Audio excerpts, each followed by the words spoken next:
이스라엘 특수부대가 북한을 침입했습니다. 목표는 김정은 위원장 폭발을 통해 암살 시도를 한 정황이 드러났는데요.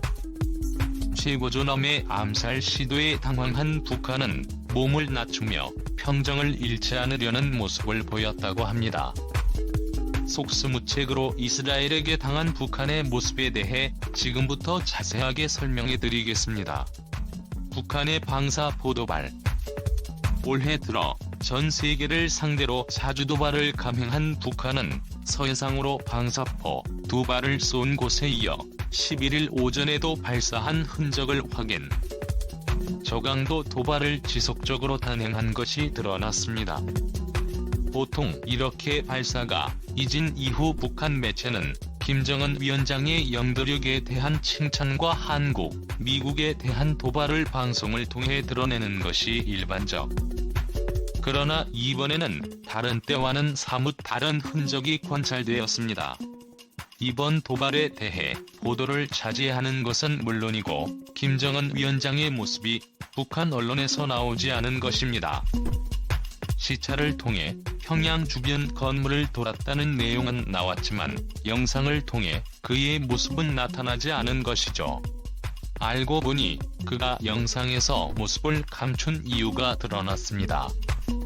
바로 그가 평양 강변을 순시하기 위해 이동하던 중 차량 폭파 사고에 휘말려 모습을 감춘 것이라는 소식이 들려온 것입니다.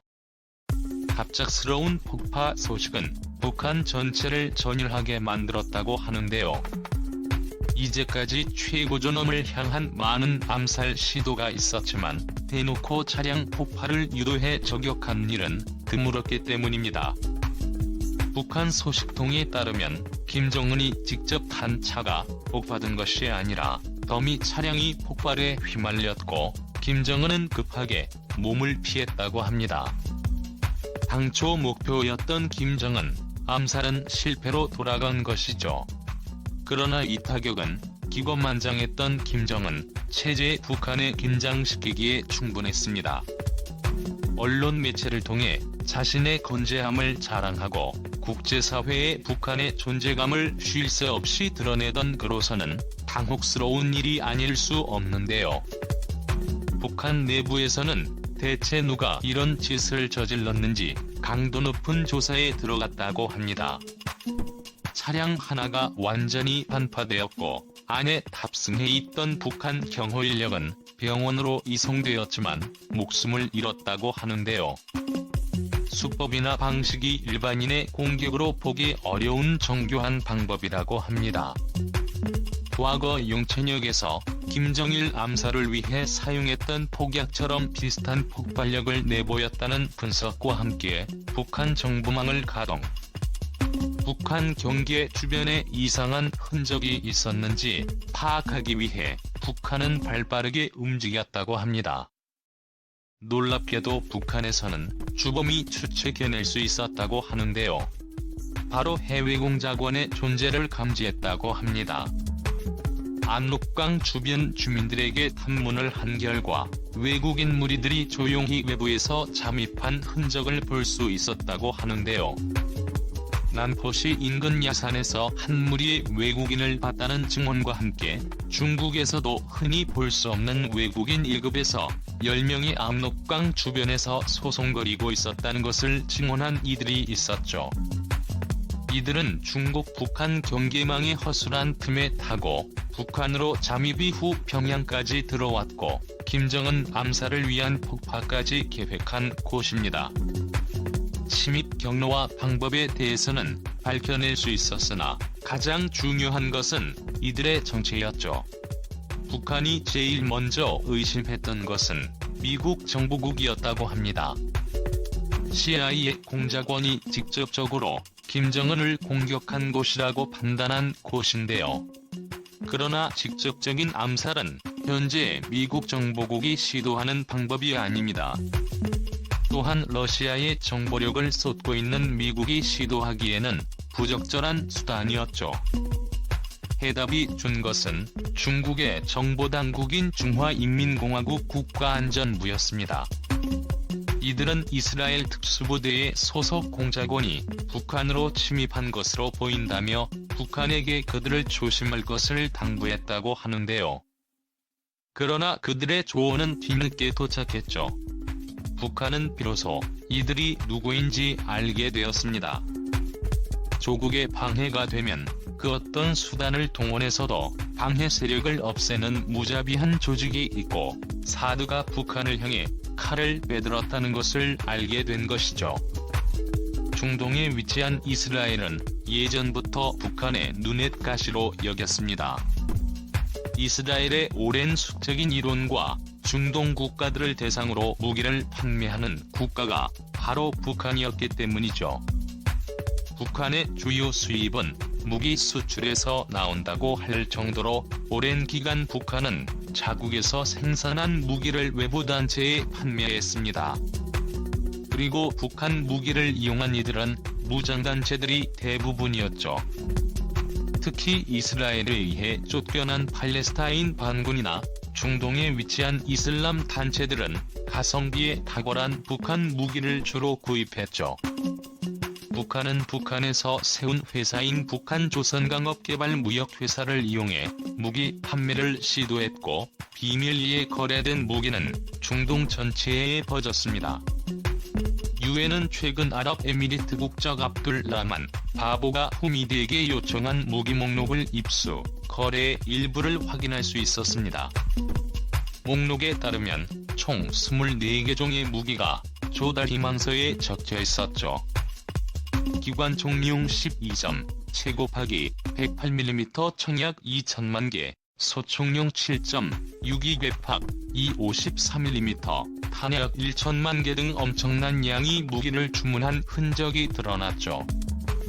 탄약과 무기를 계정 단위로 합칠 경우 모두 3,800만 개가 넘는 숫자였습니다. 압둘라만 바구는 알무틀라크라는 무기거래 회사의 고위 간부직으로 표면적으로 알무슬라크는 합법적인 무기거래를 위한 회사였습니다. 그런데 알고 보니 북한과의 밀무역을 위해 이미 설립한 위장회사였죠. 북한은 연락체 기민성을 이용해 코미디에 요청한 물건을 이란 선박회사를 이용 생산된 탄약을 해상에서 거래하고 대금을 현금으로 받는 행동을 취했습니다. 호르몬주의에서 벌어지는 이런 일은 전모를 파악하기 전에는 아무도 이 사실을 모를 정도로 은밀하게 진행되었습니다. 이스라엘의 입장에서는 자신의 적에게 무기를 공급하는 북한에 대해 여러 정보망을 가동, 북한 전역에 대한 감시를 늦추지 않았습니다. 모사드 소장이 북한 정보당국 수장보다 북한 사정을 더 잘 알고 있다는 소문이 돌 정도로 여러 수단을 이용해 북한을 감시했습니다. 하지만 직접적으로 공격까지는 생각하지 않고 감시망에만 두었던 이스라엘이 본격적으로 태도를 바꾼 것에는 그 이유가 있습니다. 바로 이란 핵과 관련된 부분이죠. 이스라엘은 모사드를 통해 입수한 정보를 토대로 북한이 이란에게 핵시설에 대한 정보를 제공하고 있다는 것을 파악했습니다. 영변 핵시설과 똑같은 시설이 이란에 지어진 것을 확인하고 모사드는 미국 대통령에게 독대를 신청, 북한에 대한 압박 수위를 높여야 한다고 주장했죠. 이후에도 모사드는 북한이 지속적으로 이란에게 핵 관련 정보와 기술을 공유하고 있다는 것을 직접적인 공격을 시도하기에 이릅니다. 바로 용천역 폭발 사고인데요. 2004년 김정일을 공격한 육선 폭발 사고는 800톤의 TNT 폭약이 일시에 터진 것 같은 충격을 주며 당시 열차에 타고 있었던 핵 관련 기술자 10명이 사망했습니다. 폭발이 발생하기 9시간 전 김정일의 일로 열차가 지나갔다는 사실을 염두한다면 이는 명백히 시리아와 이란 등 이스라엘의 위협이 되는 지원을 북한이 중단하길 바란다는 명백한 메시지가 담긴 위협이었습니다. 김정일은 자신에 대한 암살 행위로 규정하며 분노했죠. 처음에는 미국에서 저지른 공작인 줄 알았지만 뒤늦게 이 사건 역시 모사드와 연관이 있다는 사실이 드러났습니다. 북한을 통해 핵 개발에 나선 시리아 행동을 저지하기 위한 폭발이었습니다. 위키리크스를 통해 간접적으로 드러난 이 사실에 많은 이들은 충격을 받았죠. 이번에 일어난 김정은 암살 미수 사건도 이스라엘이 북한에게 확실한 경고를 보낸 것이라 해석할 수 있는데요. 과거에도 그랬고 지금도 그렇듯 이스라엘의 국익에 방해가 된다면 국가 원수라고 해도 무사하지 못한다는 것을 드러낸 것입니다. 미국과 이란 사이에 핵 합의가 진행되면서 모사드는 성과실을 정도로 이란 핵과학자를 암살하는 모습을 노출시키며 위협했습니다. 비밀리에 암약하던 모사드의 행동 원리와 반대되는 모습이 많이 보였는데요. 이스라엘을 위협하면 죽을 수 있다는 위협을 과시하면서 어떻게든 이란이 핵을 가질 수 없게 방해한 것이죠. 이런 정보부 역시 모사드의 행동이 선을 넘었다고 말하며 이들이 이란인 핵과학자들을 독살하려는 증거를 확보했다고 말했는데요. 이스라엘은 이러한 주장에 어떤 답을 하지 않았습니다. 최고존엄이 공격받은 북한도 이스라엘에 대한 분노를 터뜨리며 이스라엘 공격까지 검토하는 상황이라고 하는데요. 또한 내부 정보 유출을 확인하고자 협조자 검색에 나서는 등 살벌한 숙청 작업이 진행 중에 있습니다. 김정은이 이동하는 동선에 미리 파악할 수 있었던 것은 내부 협조자가 있었기 때문에 가능한 일이라고 본 것이죠. 실제로 모사드는 공작위를 펼치기 전 내부 협조자로 확보에 철저한 준비를 거쳐 암살하는 것이 기본입니다. 북한에서 내부 협조자 색출에 열을 올리는 것은 어쩌면 당연한 일일 수 있죠. 뿐만 아니라 북한은 이스라엘에 대한 보복에 나섰는데요. 사이버 공격을 감행한 것으로 분석됩니다. 최근 북한 해킹 단체 라자로스가 이스라엘 조직을 노리고 사이버 공격을 감행한 흔적이 발견되었는데요.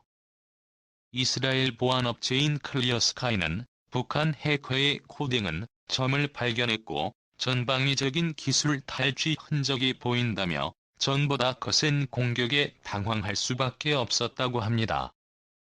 날선 공방전이 북한과 이스라엘 사이에서 오가는 선과 북한은 어떻게든 정보전에서 앞서려고 하지만 이스라엘의 정보전은 이기지 못하는 데 보이는데요. 과연 북한은 앞으로 어떤 제스처를 취할지 기대가 됩니다. 시청해주셔서 감사합니다.